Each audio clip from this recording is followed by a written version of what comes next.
Oh my.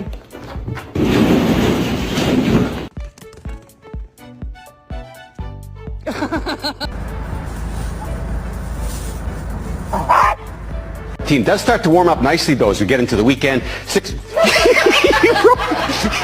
Okay.